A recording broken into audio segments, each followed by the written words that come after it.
ಬೆಂಗಳೂರಿನಾದ್ಯಂತ ಇವತ್ತು ವರಮಹಾಲಕ್ಷ್ಮಿಯ ಹಬ್ಬದ ಸಂಭ್ರಮ ಸಡಗರ ಜೋರಾಗಿದೆ.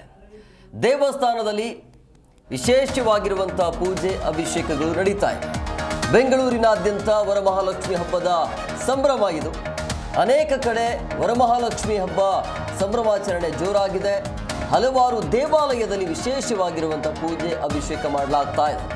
ಸಂಪತ್ತು ಸಮೃದ್ಧಿ ಹೆಚ್ಚಿಸಲೆಂದು ಈ ರೀತಿಯ ವಿಶೇಷ ಪೂಜೆಗಳು, ಕುಟುಂಬದ ಯೋಗಕ್ಷೇಮಕ್ಕಾಗಿ ಪ್ರಾರ್ಥಿಸುವಂಥ ವಿಶೇಷ ದಿನ ಇವತ್ತು.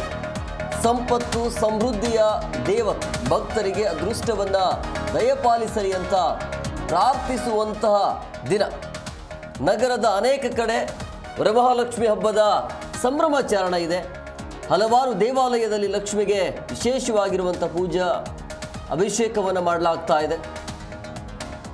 ಯಾವ ರೀತಿಯಾಗಿ ದೇವಸ್ಥಾನದಲ್ಲಿ ಭಕ್ತಾದಿಗಳ ಸಾಗರ ಇದೆ ಅನ್ನೋದು ಬೆಳಗ್ಗೆ 5:15 ದೇವಸ್ಥಾನದಲ್ಲಿ ಭಕ್ತಾದಿಗಳು ಲಗ್ಗೆ ಇಟ್ಟಿದ್ದಾರೆ. ವಿಶೇಷವಾಗಿರುವಂಥ ಪೂಜೆ ಅಭಿಷೇಕವನ್ನು ಮಾಡ್ತಾ ಇರುವಂಥದ್ದು. ಇವತ್ತು ಬೆಂಗಳೂರಿನಾದ್ಯಂತ ಯಾವ ರೀತಿಯಾಗಿ ಹಬ್ಬದ ವಾತಾವರಣ ಇದೆ ಅನ್ನೋದನ್ನು ಕೂಡ ನೀವು ಗಮನಿಸ್ತಾ ಇದ್ರಿ.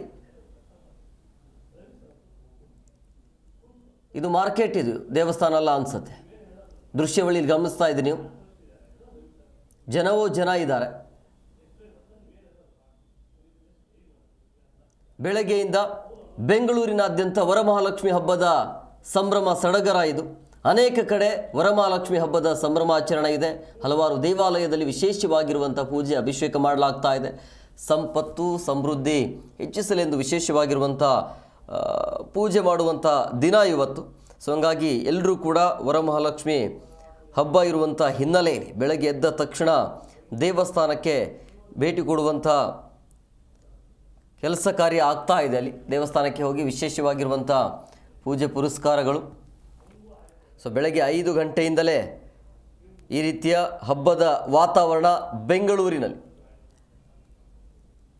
ಸೊ ಮಹಿಳೆಯರಿಗೆ ಪ್ರಮುಖವಾಗಿ ಈ ಒಂದು ಹಬ್ಬ, ಮಹಿಳೆಯರಿಗೆ ಲಕ್ಷ್ಮೀ ವ್ರತ ಎಂದರೆ ಸಡಗರ ಸಂಭ್ರಮ ಇದು. ಸೊ ಸಮೃದ್ಧಿ ಮತ್ತು ಸಂಪತ್ತಿನ ದೇವತೆಯಾದ ಲಕ್ಷ್ಮೀ ದೇವಿಯನ್ನು ಪೂಜಿಸುವ ಹಬ್ಬವೆಂದು ಹೇಳಲಾಗತ್ತೆ.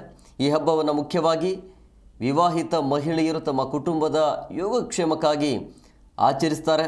ಲಕ್ಷ್ಮೀ ದೇವಿಯ ವರಮಹಾಲಕ್ಷ್ಮಿ ರೂಪವನ್ನು ಪೂಜಿಸೋದ್ರಿಂದ ತನ್ನ ಭಕ್ತರ ಎಲ್ಲ ಆಸೆಗಳನ್ನು ಪೂರೈಸುತ್ತಾಳೆ ಅನ್ನುವಂಥ ಒಂದು ನಂಬಿಕೆ.